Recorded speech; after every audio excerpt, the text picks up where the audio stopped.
My mic wasn't on, guys. Hold on. Let me turn this mic on. We don't want another mishap like the other day where I spent, oh my goodness, what's going on? Comms clear. Thank you. Thank you. We don't want another morning like a few weeks back. I did an entire Saturday morning with no mic, but also I couldn't see my comments. So I didn't have a working mic. My comments were off. And and everyone and they were just trolling me in the comments. It wasn't until I got back into the office and I took a look, I was like, yo, they were on me so hard that morning. They were like, yeah, he doesn't know, but it was it was a good morning. I enjoyed it. Again, thank you guys for being here this morning. Waking up. I'm Oluropo. It is Tuesday, guys, September the 9th. It is now 4:33 in the morning. We're gonna go on this walk and talk. This morning's focus is going to be about knowledge. Knowledge has to transition to wisdom, but we must get the knowledge first. It's important to remember that acquiring knowledge, in order for it to turn into wisdom, in order for it to turn into a skill, there are two primary ways to do it, is to use it or teach it. So that's going to be important. We're going to talk about that. Hope everyone is feeling good. Everyone is feeling positive. Everyone has that strong energy. Hey, Ryan, that category 4, did it hit? Did it ever make landfall in Hawaii? How you doing, man? Knuckles. Sounds scared? No. Nothing to be scared of. Oh, now, I ain't gonna say there's nothing to be scared of. We got some deer. It's that time of year where I live, I don't know what the deer are doing. I don't know if these are the young deer learning to migrate. I don't know what's going on, but there's a lot. And when I'm out here walking at 4:30 in the morning, it's still deer time. Man, I'm not in the car. I'm not trying to get hit by no deer. Plus, when they stand up, oh my goodness. Yesterday, somebody was talking about having moose. Definitely try to see one of those. Told you I saw this video where a moose just beat up a Honda. I'm like, that Honda's minding this business. So, good morning, everyone. Thank you for being in. As always, please check in. Let me know where you're checking in from, what time of day it is where you are, and share. And before we continue with the walk and the remainder of the talk, down to a category 2, still waiting to hit us. News said tomorrow. Always good to see impending danger. What's crazy is you're on an island. It's like there's nowhere to go. Just so you know, you can't get away from it, but we want you to see it. It's like someone tying your hands behind your back and saying, oh, I'm going to punch you in your face. Give me a minute. And like, you're like, well, I don't have any way to defend this. I feel like this is so bad. This is such a horrible, horrible feeling. So guys, again, good morning, welcome in. Thank you all for being here. And let's have this talk about knowledge, guys. Welcome in, welcome in. So, what is knowledge? how do we use it? Make sure also you take opportunity to check the survey, answer the survey in there about the things that are important to you, what you try to protect most.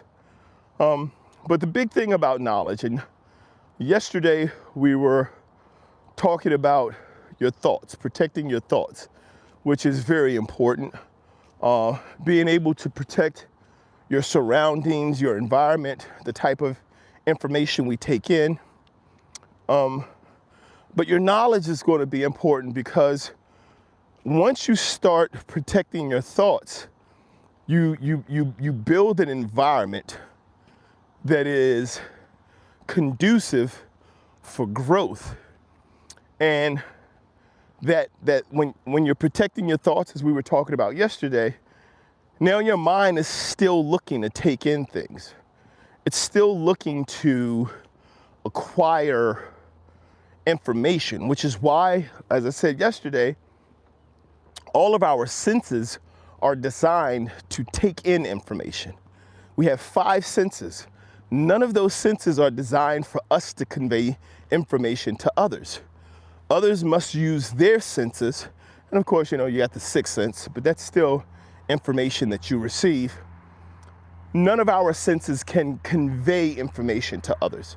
They're all receptors. They're all antennas. So having this understanding and this knowledge that that's how we're built, that's how we're designed, that's our makeup, your body, you still want to acquire knowledge. There's a desire to have knowledge, to be knowledgeable. Ryan, welcome in, brother. Let's go, bro. What's up? So when you start to protect your environment, the environment in which you exist in, and you start to protect your thoughts, which is to weed out negative influences, weed out derogatory or destructive things that would include misinformation. Now your body it's still thirsty for knowledge. It still wants to know. It still wants to touch things. It wants to see things. It wants to hear. It wants to feel. It wants to engage. It needs to grow. It has a thirst for growth. So how do we move to that stage? How do we protect our thoughts and still grow our knowledge? Because in order to do it, you have to take in information. And in order to truly learn, and this is something that's important, in order to truly become knowledgeable, you have to take in both sides of the information. So let me show you what I mean. So you guys know I love using sports as analogies. If you just learn how to play offense, right? If you just learn how to throw a football, right? And you could throw a football hard, and you could throw a football far, and you can hit targets with your football, but you don't understand how a defense plays against receivers, or how a line is supposed to block, or how a defense is going to try to prevent you from being successful at it. If you don't know that, then you're going to be limited in your capacity of being able to play the role, right? So it's not just about saying, hey, I know how to do this one thing really good. Like I've gained this knowledge and I had this understanding of this one thing. We need to, in our learning process, look for the counter to the position that we hold, right? This is important because that helps us be able to appropriately design and understand what it is we're learning, right? So when it goes back to the football analogy, it's not good enough to just know how to throw a football. Or if you're in Europe or any other country other than America, how to kick a football, how to dribble a football. It's also important to know what is the counter to all the things that I say I'm looking to do. What is the other side of the argument, right? Now, here's the thing. Most people say, hey, knowledge is just acquiring information, right? Well, you can acquire information specifically designed. Yeah, we play football, soccer in hashtags here. We do be in. But when we say football in the United States, we don't say American football here. Like everywhere else in the world, they're like, oh, American football. No, it's just football here. And then for the rest of the world, when they say football, it's soccer. Like they don't even say, like in other countries, they're like football. And they're like, well, they play football in America. Nah, they play like a rugby style. It's American football, right? We call it American football, right? So in the United States, we just say football. The rest of the world is like, yo, American football, which is cool. No, here's the thing. This is what I mean about knowledge. It's interesting that you mentioned that. Here's the thing. I'm 52 years old. My birthday's this month. I'll be turning 53 on the 26th. I grew up, I remember being young, and in the 70s and 80s, like there was soccer. And I remember like, for some reason, and I don't even know why, for some reason, like there was this drive to make the world call not Virgo, Libra. I'm on the 26th. So yeah, I'm on the 22nd, I believe, is when it changes to Libra. So there was this drive, this intent to make the rest of the world call American football, and to call soccer.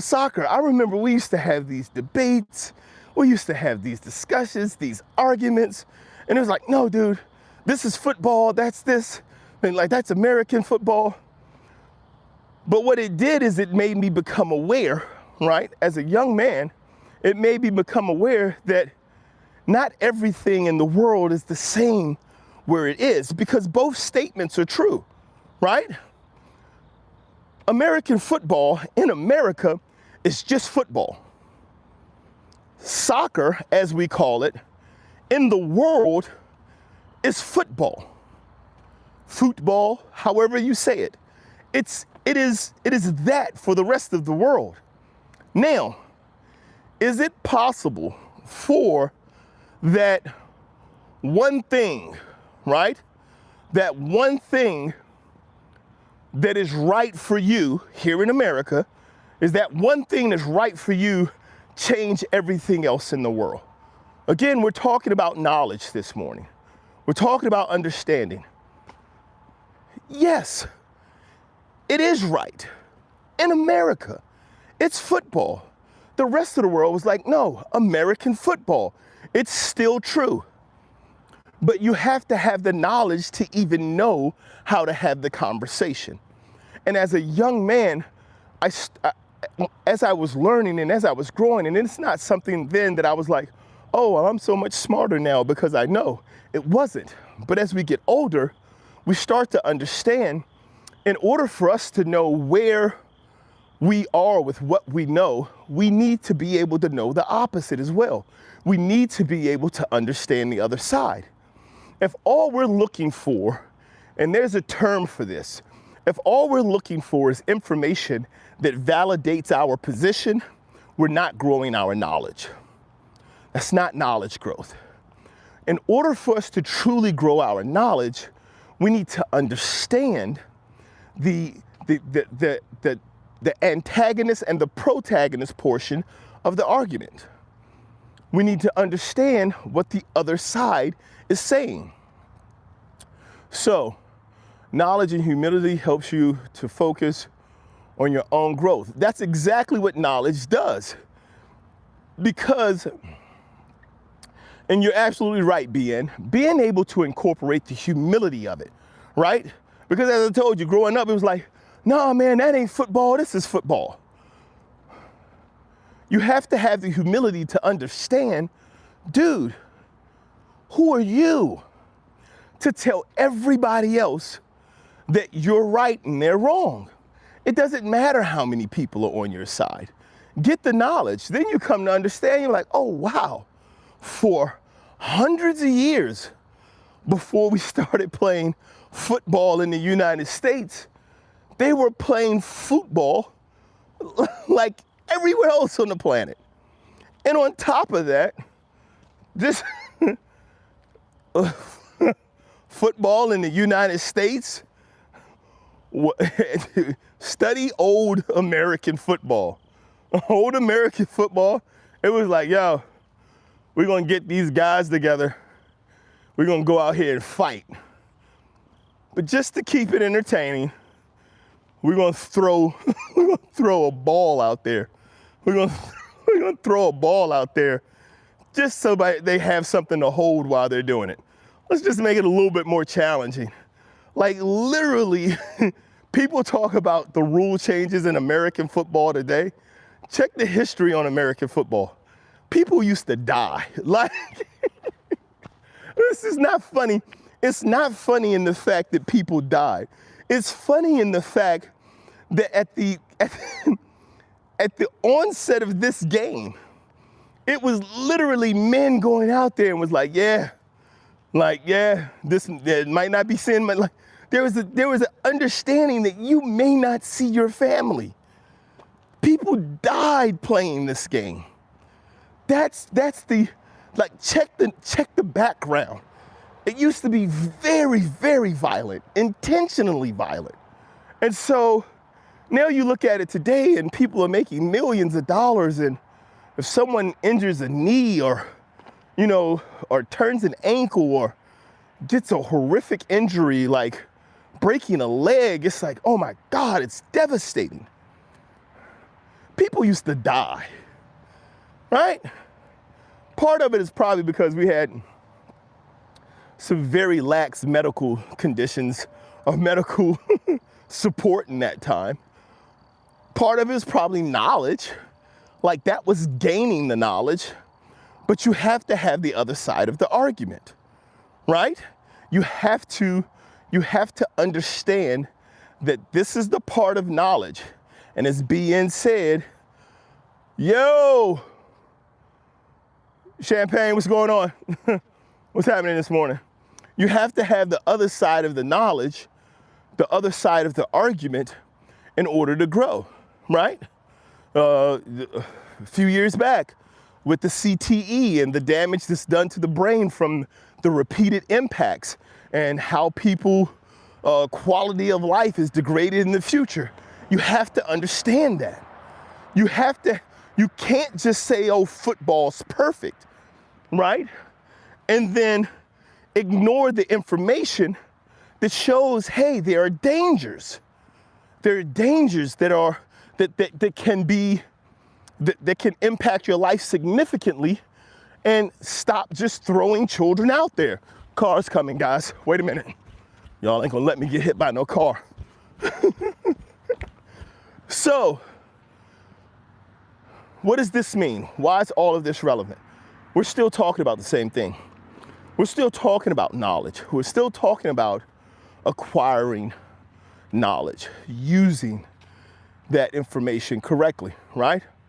So, as we continue to grow, as we continue to work, you have to understand you can't just look for things that are confirmation of the position that you have, because you're not really growing knowledge. You're just sitting there, right? People believe and people watch a lot of debates, and they watch a lot of arguments. They're not debates, they're arguments where people just sit there and they spit things at each other. And they just say things and say things. Knowledgeable conversation allows for you to understand that there is a thought, there was an articulation of things on the other side. And it allows for you to grow without the information you have being demonized. Champagne said, rolling up one in honor of you being 5. I'm about to be 53. I think violent sports needs to be reduced for younger kids who are more vulnerable for long-term injuries. This is Champagne. American football should not promote as many tackles in elementary school, and there needs to be more protection. Right, because they've already done it in other sports. So like in youth baseball, you can't do hard slides. You can't run into the catcher at home plate. In youth hockey, there's no hitting until you get to a certain age. There are a lot of things that have been done in other sports specifically to say, hey, these are children, these are young people, and we need to protect them, right? And this is what I mean about knowledge, because I'm a big American football fan. Big, like a little bit. Like one of my life goals is to, at some point, follow my favorite football team, Cowboys, anyway, to follow my favorite football team an entire year to every game they go to. Like, that's one of the things that I want to be able to do with my wife and I. Just take a year and say, hey, we're going to every game, right? Wherever game is, we want to go to every game. And that's something that I have on my list of things to do. I'm that big of a fan, but I can't just stand around and act like there aren't dangers. I have 2 sons. My oldest son is 16. He spent a year in football. And I understand this, hey, let's go, let's fight through. But there's also protections that have to be in place. That's why they're moms. My son got like triple teamed by these guys one day.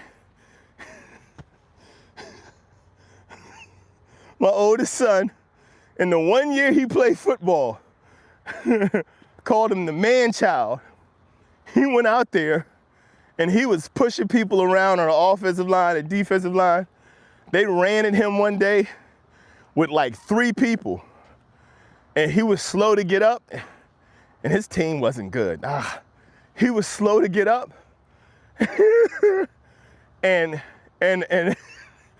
here I am, I'm standing there like, yeah, my boy's got it, it's tough, he's building character. My wife shut it down. My wife is like 5'3", 125 soaking wet. She was like, no. Terrell, man, she shut it down. Ref stopped, quarterback players, the announcer stopped, new cheerleader stopped. She shut it down. Not my baby. There has to be an understanding on both sides. We can't just keep running out there. And this knowledge that these things can be dangerous, right? That there needs to be protections in place, because like I said, I love the game, but I love my children more, right? I love my grandchildren's future more, right? So we have to, oh, you're celebrating my life. Okay, I thought you were celebrating my birthday because I would be 53 in a couple of weeks. But you can roll up for that one later. So here's the thing, man. Here's the thing. It's important, right? It's important to be able to know when you're looking for information, you cannot just look for confirmation bias. You cannot only look for knowledge that supports your position, because then you really don't know you don't know what your position truly is, because you only have it. You only have that one side. So why is it important to protect knowledge? It's important to protect knowledge because, as BN said earlier, knowledge with humility is how we grow, right? And how we grow peacefully. It's how we grow with strength. All right. Champagne said American football should not promote as many tackles, yes, with their children. Bien said, I agree, but some kids need to be calm. Some kids do need to be calmed down. High activity does help for a lot of children. Like, it's, again, this is knowledge, right? It's interesting. The things that we're talking about right now is all built. It's all built off of knowledge. People have spent time working on things. They found that children who are deemed to be hyperactive or have what do they call it? It's not ADHD. I guess it's just HD. I don't know. I don't know. But with the hyperactive children, that them participating in sports, basketball, wrestling, MMA, football, like high energy activities help them to better regulate mentally, because it's about the chemicals in the body, and these activities allow for those chemicals to be used and appropriately like placed. So that is true. That is very true, being that it is shown that. Mo said by car. I don't know what that meant, Mo. Dude, I'm working on it. We're gonna make that happen, Champagne. I'm gonna share that as well when I get to travel with the team. And of course, protecting the youth with potential gives us a better future for the sport. So many young talents in many sports had to retire early due to critical injuries that are dangerous to kids, very dangerous. ADD, thank you, Champagne. Michael Phelps is a great example. Exactly. Michael Phelps is a great example. But again, let's talk about knowledge. Let's talk about things where knowledge has changed the world, right? So the prohibition in the United States, right? So during prohibition in the United States, let's do some study on it. It was like, hey, why did we, because alcohol was legal. For a long time, alcohol was legal. It was okay for you to purchase and drink and make alcohol. People did it. Like they did it across the United States because it was mostly made from waste. It was mostly made from things that were left over or were going rotten, right? So the knowledge says, hey, we have things that are going rotten in places. So what's a good way for us to manage it? And they were like, okay, well, you know, you can preserve it, you can dry it, you can salt it. And they were like, oh, well, some of it we can just actually turn into fuel, right? So corn alcohol or corn liquor was a fuel source, right? Natural fuel source. Didn't have to dig in the earth with it. Just had to let the magic happen, right? Well, that's knowledge. That knowledge changed people's lives. And it allowed for people who were in situations where they couldn't cut down trees or couldn't get to coal or whatever other sources were used for heat. It allowed for them to find other ways to be able to provide heat, to be able to provide fuel for vehicles, tractors, whatever it is they were running. Now, why did prohibition come about? Why did we all of a sudden say, you know what? Alcohol is bad. Oh, well, you know, the country came to an understanding of how detrimental alcohol was and how it was illegal, and that illegals were making, that illegal bootleggers and farmers were making money, and it was destroying lives, and it's against the word of God. And so there's that position of, it's a Christian principle, and we're a Christian country, and this is how we're going to save our country. Where when you study it, fossil fuels were becoming during the industrialized age, as motor vehicles started to become more prominent, and the future said, hey, we're going to be using these to get to where we're going. And we have this resource that is fossil fuel. We have this resource that we want to be able to sell at a higher level, which is pulling this oil out of the ground. We need to make sure that people use it, right? How do we make sure people use it? Oh, well, if everybody can make their own fuel in their backyard or in a pot in their kitchen, right? If you can make your own fuel, you're not gonna pay me a nickel for something that you can make with waste. So make it illegal. Make it illegal for the sole purposes of removing it from society. And then once fuel is accepted as the only source for powering a motor vehicle, because we're moving away from coal to gas, once fuel becomes the dominant source for energy, then we'll legalize it again. We'll make it legal again. United States used to grow marijuana, huge fields of hemp. And then they were like, hey, how do we regulate it? We don't know how to regulate it, make it illegal. It's the devil's lettuce. And now in many states and in many uses, hey, hemp, cannabis, it's a good thing. Legalize it, bring it back.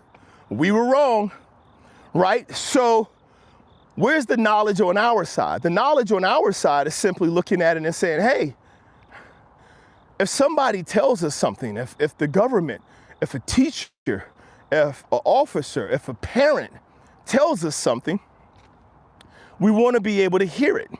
We don't want to just dismiss it. We need to be able to hear it. But it's okay to research it. It's okay to look up something that's the opposite of it, right? Now, it's not, man, it is not an accident. It is not a mistake that in every society where there is a dictator or someone who wants to maintain supreme control, or someone who wants to have only their position heard, there is a reason why they demonize knowledge, right? They find different ways to do it. They do it in ways where the populace, or at least the populace that they want to back them, becomes supportive of getting rid of anything that is not in accordance with their interests and their desires. And how do you do that? You get rid of everything that speaks to the antithesis of it, right? There's this old book that they've rewritten and made a few movies out of called Firemen. And it's about a future where emotion is determined to be the reason for wars and conflict throughout the world. And so they say we need to get rid of everything that elicits emotion. And they start giving people shots that reduce emotion. And firemen show up for the purposes of burning anything that allows for you to think freely or feel emotion. They burn pictures, they burn literature, they burn music, they burn like art, and everything gets destroyed because it elicits emotion. But what it really does is it grows knowledge. This is why we must protect our knowledge. This is why we must, and see, my whole thing is, I'm not telling you go out and only learn about the things that interest you. Only talk to and listen to the people who say what you want to hear. You need to be able to hear the other side, because, and this is a lesson that I learned, and I had to learn it the hard way, the person with asymmetry is always the most powerful person. And for those of you who may not understand what I'm saying, the person who can see the whole board is more powerful than the person who can only see their position. Think about it. I want you to think about it. Remember what I just said about sports. What makes great players in sports or in chess or in debating? What makes great people great in the space that they're in? They can see everything. They have knowledge of what they know, and they have knowledge of what you know. I'm gonna give you an example. How many of us have heard, don't talk to people about your salary? Don't tell anyone on your job how much you make. How many of us have worked for companies that have told us, don't tell anybody how much you make? Don't talk to people about how much you get paid. I've been hired at places where they were like, listen, we got people here who've been here for a while.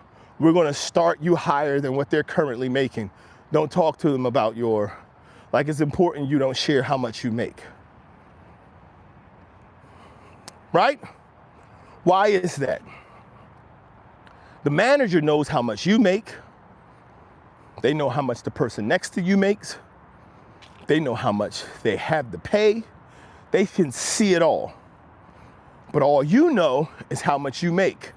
And you've been taught, don't talk to anybody else about how much they make.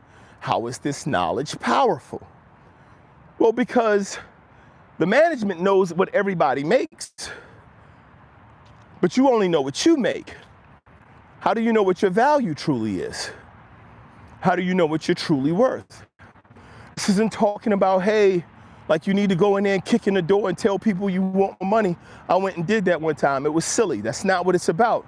It's about, do you have enough knowledge to know what your value actually is? What's your going price on the open market?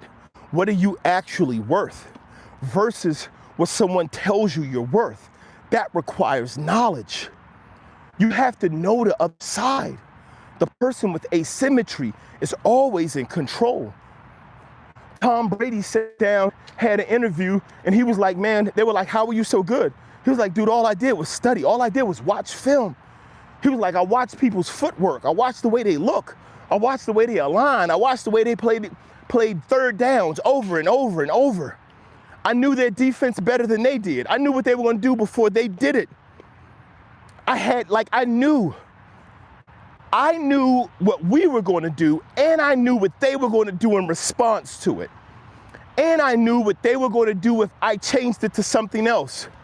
I knew all of those things. What made me the best, what made me great, is because I knew more about what was happening on the field than they did.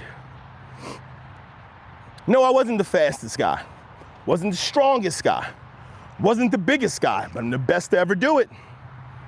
I'm the best to ever do it. Nah, didn't have the biggest arm. Nah, there's so many things man, lost 2 Super Bowls to the other Manning brother. Not Peyton, the other one. Right? Why? Why was I able to produce and play the way that I was? It was knowledge. It's knowledge. It's about being able to understand it. You can not only study, you can not only research, you can not only listen to the things that are in agreement with the position that you hold, because you will be misled. You will fall victim. Right? So then you turn around, and when you fall victim to something, you're like, okay, well, how do I get out of this hole? Knowledge. Stop dismissing things because it doesn't align with your current state of mind or your current vision or your current outlook. You have to grow. And so how do people try to stop? How do organizations, political parties? How do the people who you find yourself at odds with try to prevent you from being able to grow? How do the people who say they align with you try to keep you from growing? Now, I just said this yesterday, right? You got to protect your thoughts. You have to be careful of what you allow into your environment. And the reason you have to be careful is because these things can be distractions. They can destroy you. They can bring you down. They can lead to negative self-thoughts, right? And this is the conflict that so many people have. And this is why so many leaders, supposed leaders, use this to separate people. Those people don't have your best interests at heart. The information that they're sharing with you goes against who you need to be. This is tough for me because both my mama, my daddy, and my stepdad were all ministers. When they tell you that in your faith, don't listen to what anybody else says, only follow what I tell you because I'm speaking for God. Because God has told me that this is what you need to do. And they say, follow this because it goes with what God is telling me. It goes with God's design. And then if it's with God, nothing else matters. Don't listen to anything else. Don't talk to anybody else. If they talk about it and they try to remove God from it, then you don't need to talk to them at all, because anything where you remove God isn't real. The scripture tells us that the first sin was committed in heaven.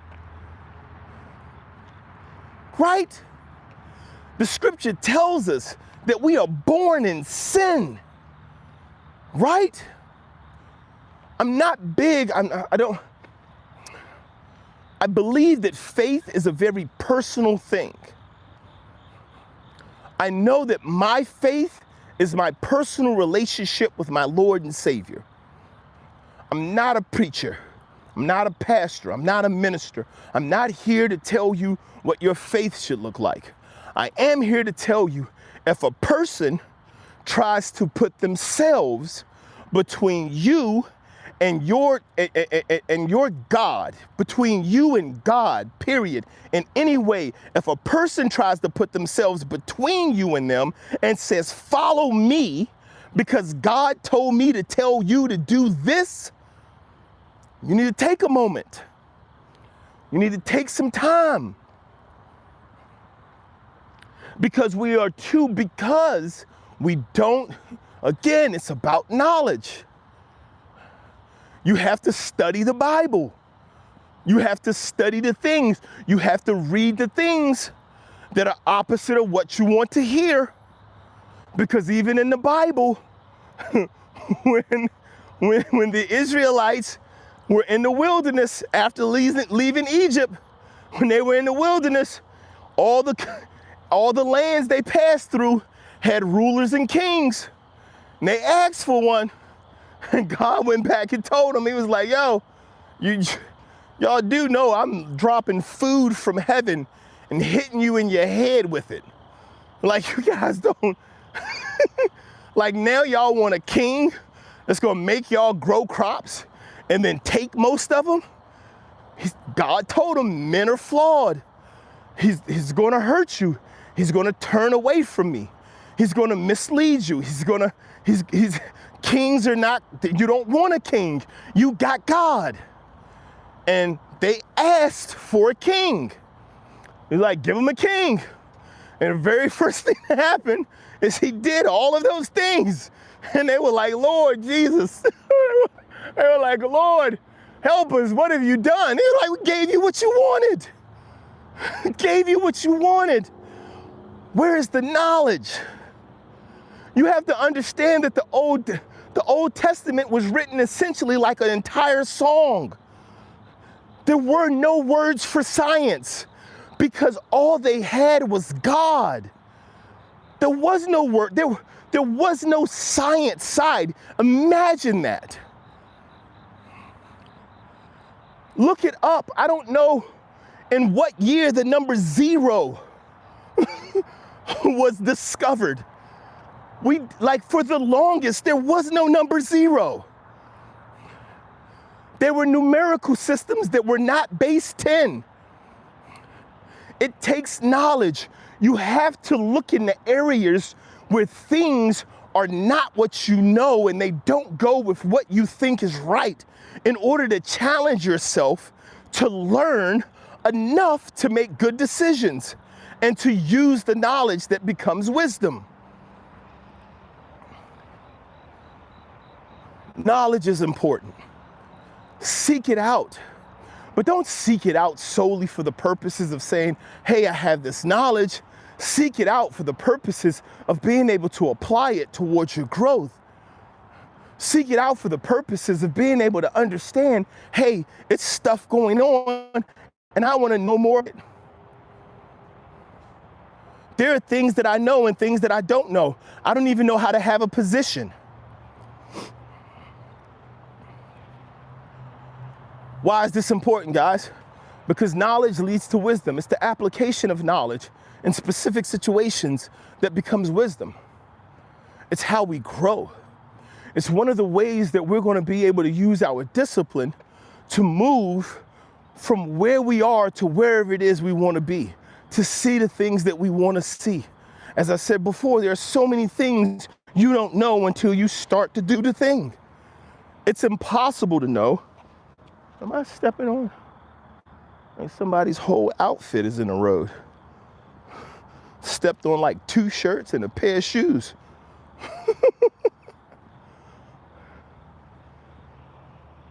Guys, I understand that for my own growth and development, I had to start stepping out of what I was told to actually start to get an understanding and to better be able to identify the things that were happening before me, around me, just within my framework of my life. So,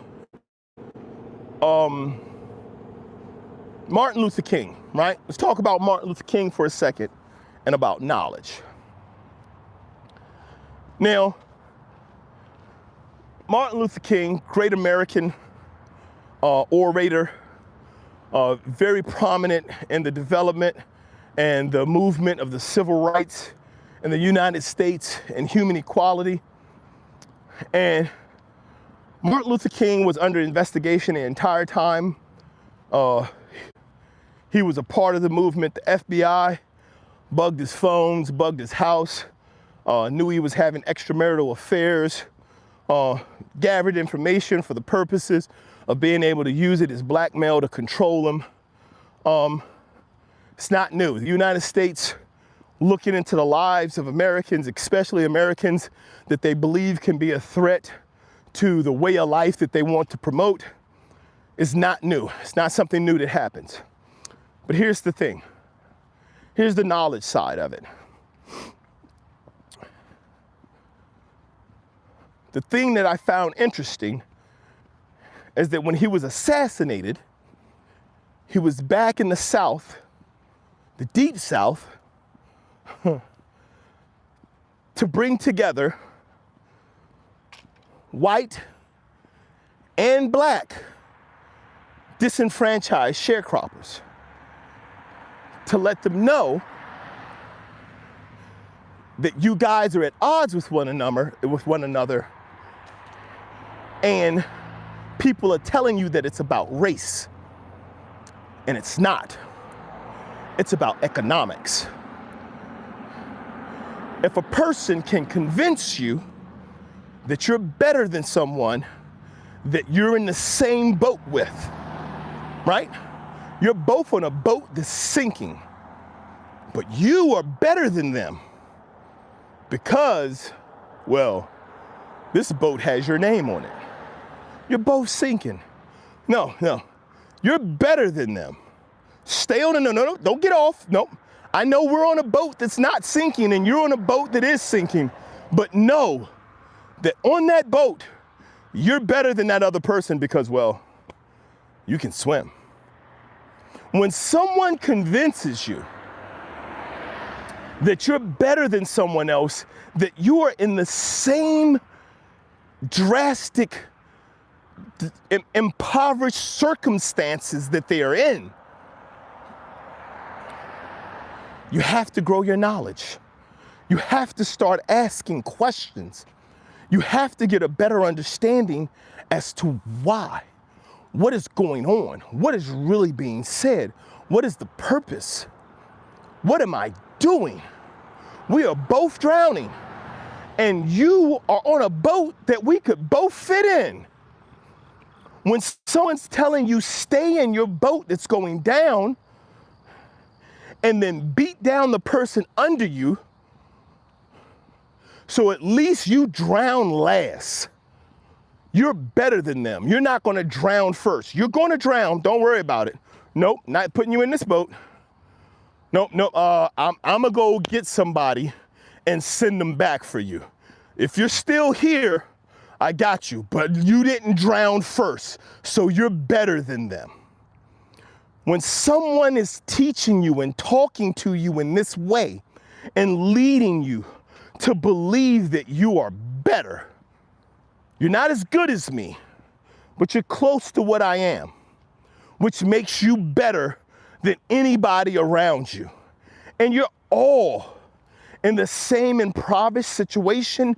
You have to grow your knowledge. You have to grow your knowledge. This is what I mean when I say the person who can see the whole board, the person who knows all of the moves is the person who is going to achieve the most, the person who's going to be the strongest.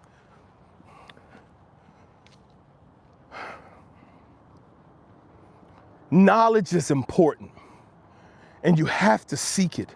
You have to seek out the knowledge that goes against, dude, I'm telling you, when I tell you you need to change your mindset, you have to seek out the knowledge that goes against what people are telling you to do, especially if someone is telling you to do something.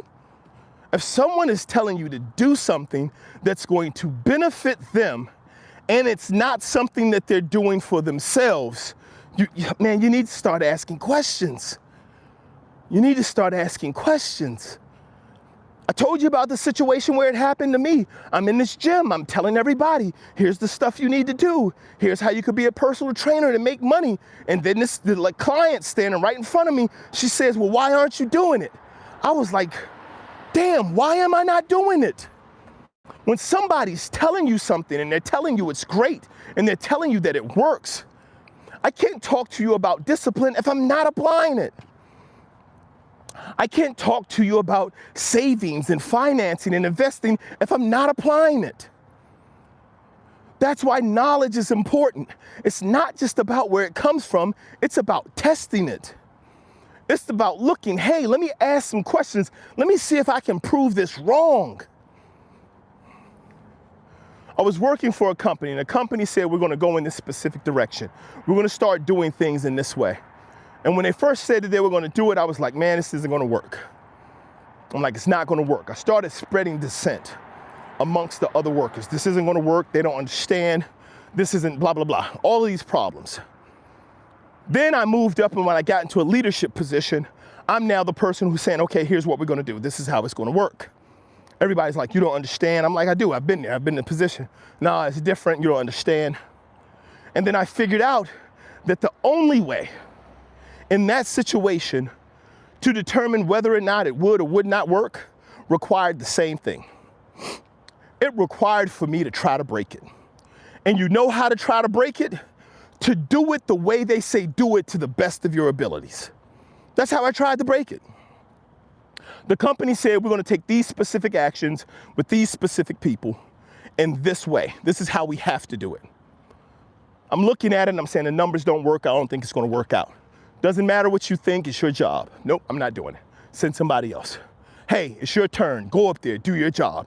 Okay, let me run down again, make sure that I have an understanding of what you say. I need to do this way with everyone. Yes, everyone. Yes, so I need to tell everyone. Yes, okay, I'm gonna do what you told me to do. And I went up there and I did it exactly the way they told me to do it. Followed the guidelines to the letter, because the instruction was do it, because we're finding that too many people are missing out on an opportunity to speak with our team about maximizing our profits. So you need to do this. Okay, I'm gonna do it. I did it. Stop, no. Did it, line, went out the front door, around the corner. They moved me. I wasn't up there 10 minutes. They were like, go back to where you was at. Following day, policy gone. We're not doing this, at least not in this store. We're not doing this here. The only way that I was able to figure out whether or not it was work was by doing it to the best of my abilities. And then, but the only way I could do that was by having enough knowledge of what are we trying to do and how are we trying to do it. People, knowledge is important. And knowledge is important because you have to understand your side and the other side. Don't just look for an echo chamber of people who are going to tell you, yeah, you're right. You need to challenge yourself. You need to challenge what you know. That's how you grow your knowledge. That's how you fix your mindset. That's how you get to a point where you're able to understand, hey, there's this thing and there's that thing. And they're both things, but this is the thing for me. This is the thing that I'm going to do. Work in sales, don't work in sales. Well, let me see, what are the benefits of working in sales? What are the variables for working in sales? What is bad about sales? What is negative about sales and salespeople? I need to know. I need to grow the knowledge. Hey, let me try it out. Man, I hated sales. When I tell you, I grew up in an environment where salespeople were horrible. And when somebody says, hey, and it started before, like I said, when I was young and I became a personal trainer, it started with simply saying, hey, you guys people were like, I want to work out with you. I was like, hey, let's come work out. Here's the time I'm in the gym. And then they don't show up in the gym and they don't value my time. And the first thing that I had to understand is that my time mattered. It had value. So then if I'm not charging you anything for it, you don't respect it. And even after I started telling people, hey, I'll be here, but it's going to cost you $50. Like, it's going to cost you $50. I'll train you, but it's $50. And if you don't show up, I need you to give me $25. I'm going to need the $25 now. And then you pay me the other $25 at the end of the session. Then we can schedule another one. If you don't show up, here's your late fees. Like, I had to start to do it. And I'm like, man, this feels kind of smarmy. I feel like kind of dirty because I'm taking money from people and I'm not doing anything for them. No, you're teaching people that your time matters. But it took knowledge. I had to understand it. I had to grow enough to be able to see it. People, knowledge is what you must protect, but you protect it by growing it. You protect it by challenging it. You protect it by putting it out there and looking for what others have to say about where you are, what you believe, and where you stand. Knowledge is not just about looking for people to echo or to agree with your position or what you think or what you believe you know. We need to protect our knowledge by strengthening it. And we strengthen our knowledge by challenging it. The same way we strengthen every other muscle that we have. Jack said, you're my favorite gay streamer. Jack, just having you on here means a lot. Simple Chris says, I'ma stay on. Use duct tape. We not the same.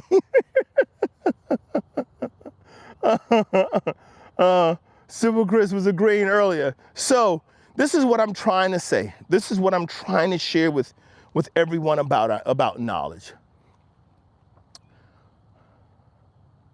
Knowledge needs to be protected because when it comes to people or it comes to anything where you are to be raised or you want to raise yourself, you have to use knowledge to do it. Okay? School, and I explain this to my children. One, the purpose of money is to make more money. School is how you learn how to learn. The biggest thing you get from school is learning how to learn.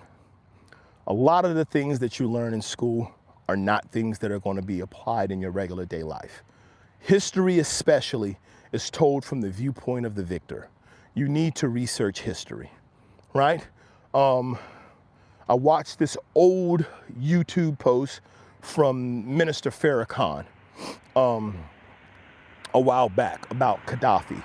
And he praised all the things that Gaddafi was doing in some African nations.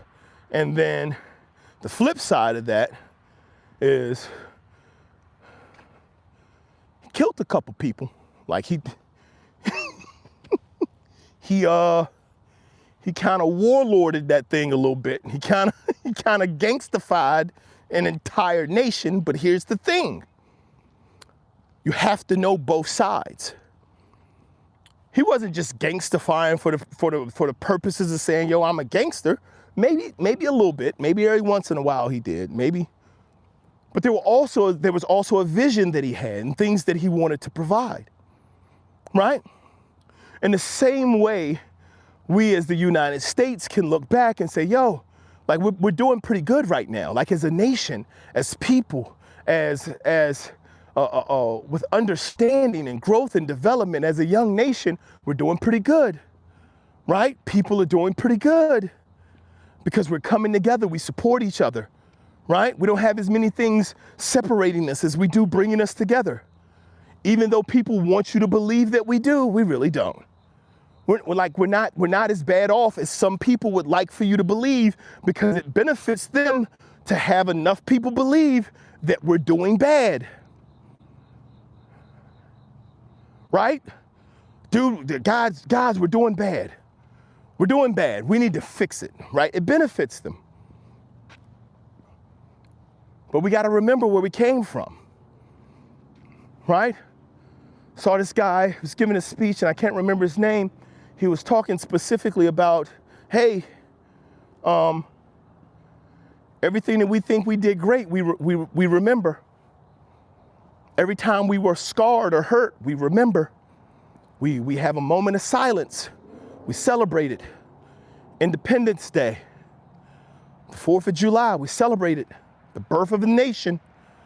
We celebrate that war that we fought, set us free.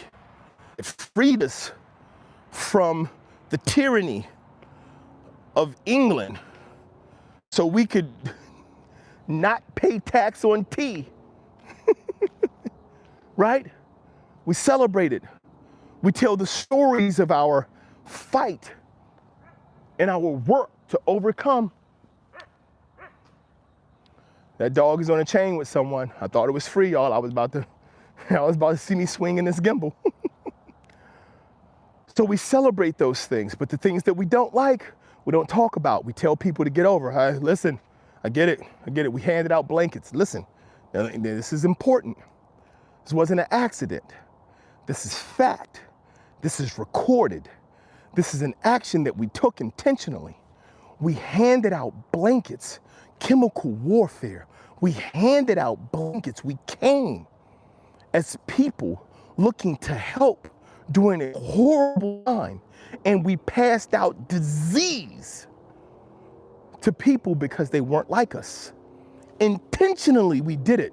Don't talk about it. Oh, listen, look, don't talk about it.